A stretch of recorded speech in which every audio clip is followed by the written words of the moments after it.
கணிகையர் குலம் தேவதாசிகள். இது சங்க காலத்திலே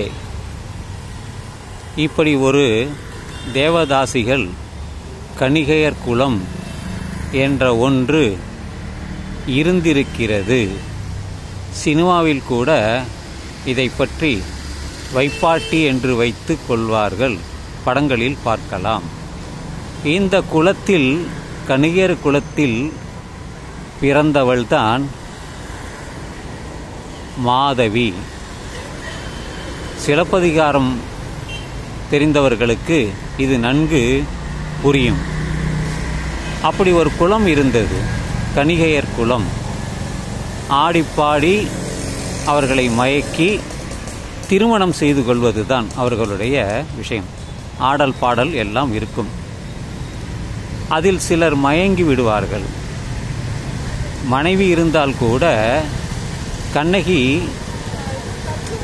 கோவலனை மணந்து கொண்டான். இருந்தாலும் மாதவியின் ஆட்டத்தில் மயங்கி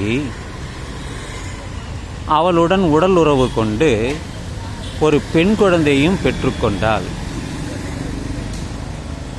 அவள்தான் மணிமேகலை.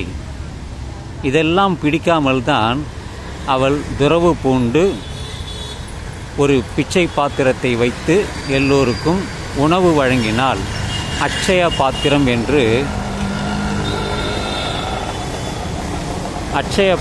என்று சொல்வார்கள்.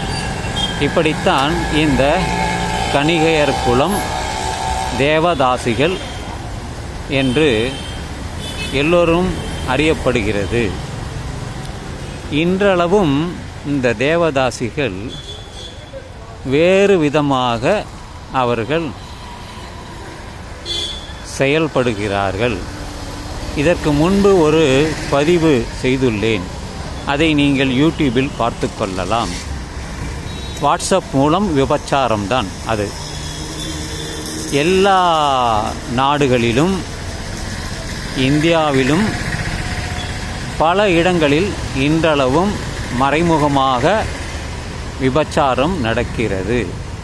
தடை செய்யப்பட்டு விட்டாலும் அது நடக்கிறது. அவர்களுக்கு முதலீடு எதுவென்றால் ஒரு ஃபோன் நம்பர் வேண்டும்.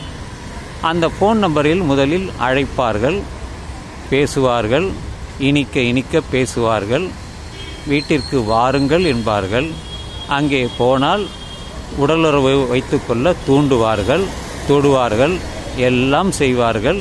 கடைசியாக அவங்களுடைய பணத்தையே பறித்து விடுவார்கள். இல்லை என்றால் படங்களை வைத்துக்கொண்டு போலீஸில் செய்து உன் மனைவிக்கு தெரிவிப்பேன் என்றெல்லாம் அவர்கள் அசிங்கப்படுத்துவேன், தெரிவிப்பேன் என்றெல்லாம் பயமுறுத்தி பணம் செய்வதற்கான ஒரு உத்திதான்.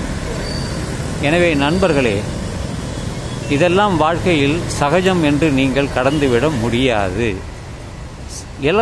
இள வயதில் இருப்பவர்கள், இளைஞர்களுக்கு அது தேவைப்படலாம்.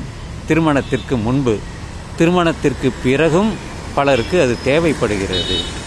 ஏனென்றால் ஏதோ ஒரு காரணம், மனைவி மேல் திருப்தி இல்லாமல் இருக்கலாம், அல்லது ஏதோ ஒரு காரணத்தினால் அவர் மனைவியை விட்டு வேறு பெண்களை நாடி செல்கிறார்கள், பணத்தை இழக்கிறார்கள். அது சிலப்பதிகாரம்தான் ஒரு உதாரணம் என்று நான் சொல்லி இந்த பதிவை நிறைவு செய்கிறேன்.